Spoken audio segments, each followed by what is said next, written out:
రాత్రి కురిసిన భారీ వర్షానికి హయత్ నగర్లోని బంజారా కాలనీ పూర్తిగా నీటమునిగిపోయింది.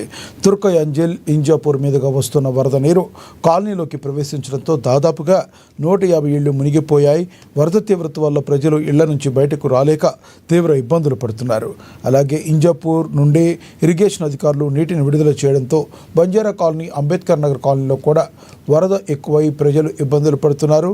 ఈ పరిస్థితుల్లో సహాయక చర్యలు చేపట్టిన డిఆర్ఎఫ్ సిబ్బంది బోటు సహాయంతో వరదలో చిక్కుకున్న పసిపాపను, తల్లిని సురక్షితంగా బయటకు తీసుకొచ్చినట్లుగా ఎల్బీ నగర్ ఎమ్మెల్యే సుధీర్ రెడ్డి వెల్లడించారు.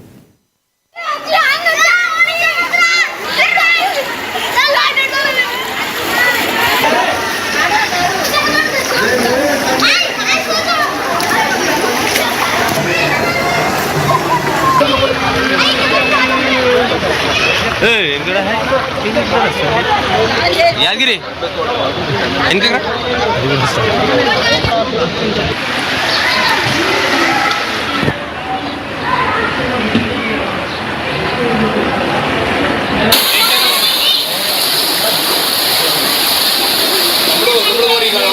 భారీ వర్షానికి దాదాపు ఒక గంట సేపట్లో 11 సెంటీమీటర్ల కురవడం వల్ల బంజారా బస్తీ అనుకోండి, రంగనాయకులగుట్ట, అంబేద్కర్ నగర్, మరి ఆర్టీసీ కాలనీ, ఆ పైన కాలనీలు అన్ని కూడా జలమయం అయిపోయి ఇది పరిస్థితి.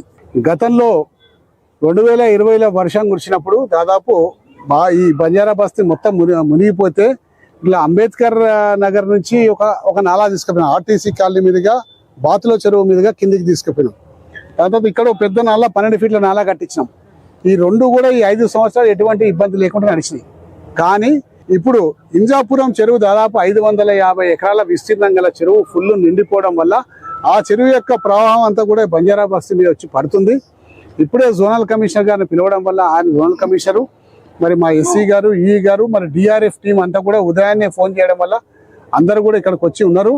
ఇప్పుడు అంతా కూడా పరీక్షించారు. మరి ఆ ఇంజాపురం చెరువు యొక్క గేట్లు బంద్ చేపిస్తే బంజారా బస్తీకి నీళ్లు తగ్గిపోతాయి. నేను హయత్ నగర్ బంజారా కాలనీలో గత ఒక 15 సంవత్సరాల నుంచి నివాసం ఉంటున్నా.